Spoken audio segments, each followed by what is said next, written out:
On tape, President Trump today called a hastily convened Rose Garden news conference with the head of the EU after saying this about the EU just yesterday. The European Union is doing to us is incredible. How bad?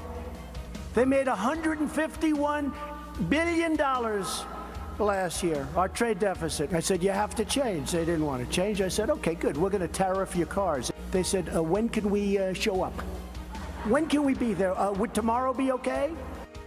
And tomorrow it was. They showed up today. And all of that happened during the grilling of Secretary Mike Pompeo. Democrats asking incredulously how the president could possibly meet alone with Vladimir Putin, despite the fact that, as Rand Paul pointed out, Putin has met one-on-one with the last 3 U.S. presidents. Ben Shapiro here on all of the day's big headlines tonight. But we begin with Trace Gallagher on the latest fallout from those bombshell Michael Cohen recordings. Hi, Trace.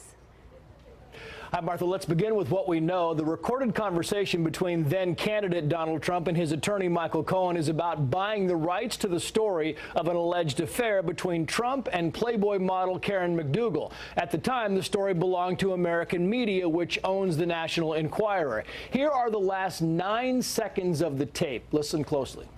When it comes time for the financing, which will be... Listen, what financing? We'll have to pay you. So Don't pay for gas. No. I got no. We normally put the words on the screen, but the tape is garbled and impossible to verbate, and that's the primary issue. Exactly what did Donald Trump say? The White House and Trump attorney Rudy Giuliani maintain Mr. Trump said, quote, don't pay with cash. Michael Cohen's attorney Lanny Davis, who gave the tape to CNN, indicates that Trump wanted to pay with cash. Davis even went on to say that only drug dealers and mobsters pay with cash, but the Washington Post, ABC, and NBC, not exactly Trump-loving media outlets, all agree the exact wording on the tape is unintelligible. Today, the president tweeted, quote, what kind of lawyer would tape a client? So sad. Is this a first? Never heard of it before. Why was the tape so abruptly terminated, cut, while I was presumably saying positive things? I hear there are other clients and many reporters that are taped. Can this be so? Too bad. Politico then ran a story saying the president was suggesting the audio had been edited or doctored, except the president suggested no such thing. He simply asked why the tape was abruptly terminated, and there is a big difference between doctoring a tape and not playing the whole thing. And as to the president's question about why a lawyer would tape his client, Lanny Davis was asked about that on Good Morning America. Watch. Michael Cohen has an answer to why he taped conversations, and I think he'll have to give that answer himself. I can't reveal that. But Davis did reveal there are more tapes, and they apparently will be released very soon. And regardless of what was said on this tape, Harvard Law professor Alan Dershowitz and the publication Law and Order both agree Mr. Trump did nothing illegal.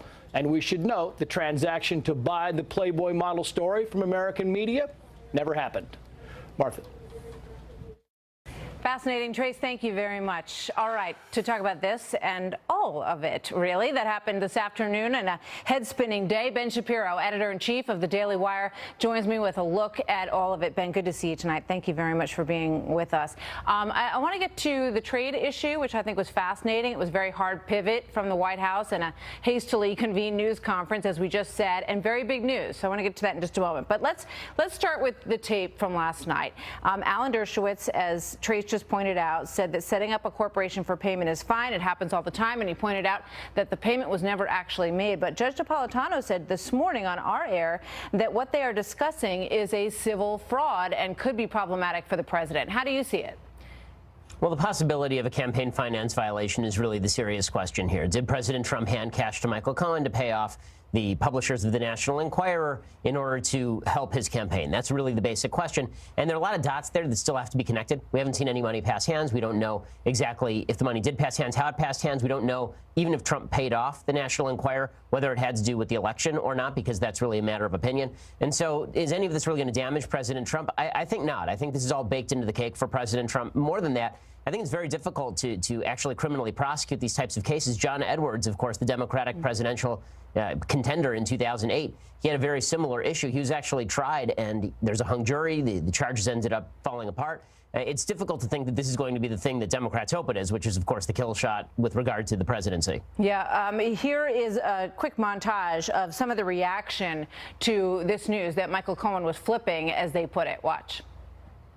This is the president's fixer. He knows everything, and if he flips, forget about it. Michael Cohen has now flipped on Donald Trump. He could flip and be of value to the feds.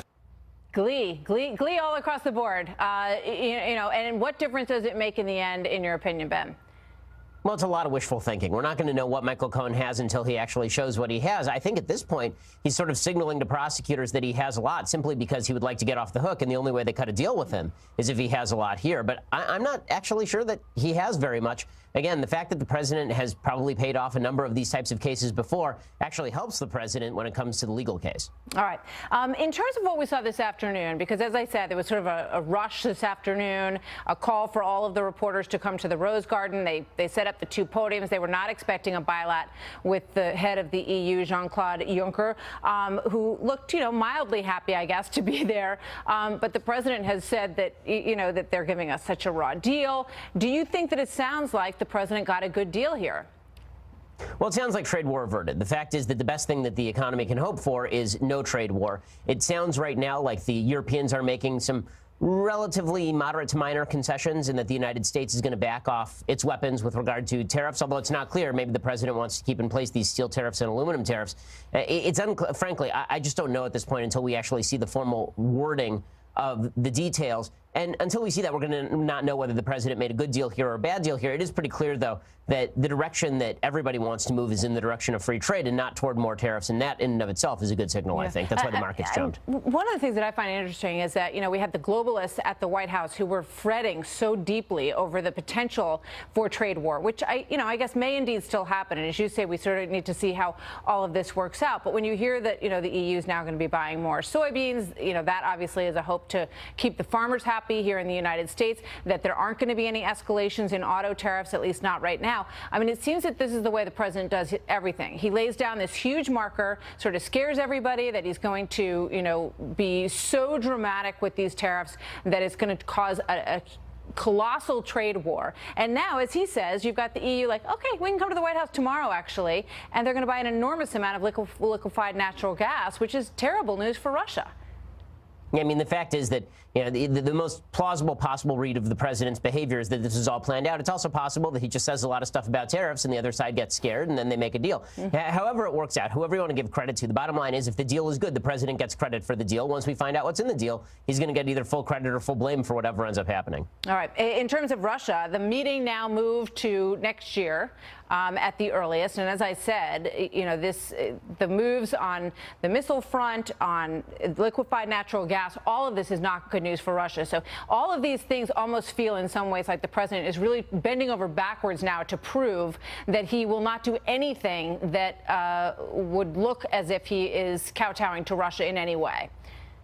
Well, the fact is there's always been a disconnect between President Trump's specific personal rhetoric with regard to Russia and his administration's policy with regard to Russia. And that sort of reared its head again this week when the president was very complimentary of Vladimir Putin over the last week and a half. And his administration continued to strengthen various sanctions against the Russians. They continued to provide deadly weaponry to the Ukrainians. The administration said they're not going to recognize the Russian seizure of Crimea as legitimate. So all of this suggests either that the president is sort of playing both sides, that he's carrying a big, he's speaking loudly, and then he is, essentially doing the opposite in order to promulgate a particular policy, or that the president says stuff and then the administration cleans it up for him. Either way, the outcome is basically the same. All right. Another topic I want to ask you about is this story today about shadow banning and whether or not certain conservatives are having their Twitter feed shadow banned. Now, this is an idea that's been around for a while, but first of all, why don't you explain to everybody what shadow banning is and how it works? So shadow banning can be done a couple of different ways on Twitter, at least the allegations go. One of the allegations is that if you tweet something, that it just doesn't show up in people's feed, that even if they're following you, it doesn't show up in their feed because Twitter has essentially downgraded the content that you're tweeting about. The other way that it shows up is you go to search for somebody's account online, and it doesn't automatically fill in the rest of the account in the top of the Twitter search bar. That's actually been well substantiated. Vice News, which is not a right-wing outlet, says that this is happening on a routine basis to a lot of folks on the right side of the aisle, but almost never to people on the left side of the aisle. people have a right to be suspicious about the Twitter trends and how Twitter operates its business. They're not transparent when it comes to their logarithms. And because of that, because they're not transparent with regard to the algorithms, it means that any sort of perceived bias is going to be exacerbated tenfold. And even Jack Dorsey is the head of Twitter. He's acknowledged as much. He says, like, I understand why you guys don't trust me. We're going to have to do better. Well, the only way they're going to do better is if they come fully clean with the American people on how exactly they operate.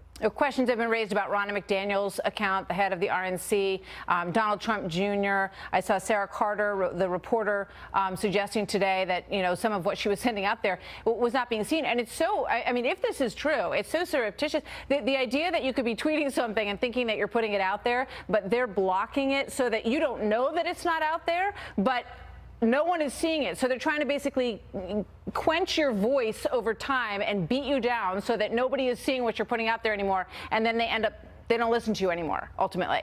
Well, this is one of the serious problems with social media generally, is that there's just no transparency from the user end. I mean, sometimes they'll change how exactly the information is accessed, and they don't notify you about it. It's not like they say, okay, well, now we've downgraded particular content. You just don't see it anymore. That sort of control from above ought to scare anyone who's engaging in social media. Ben Shapiro, always good to see you. Thank you very much. You too. Have a good night.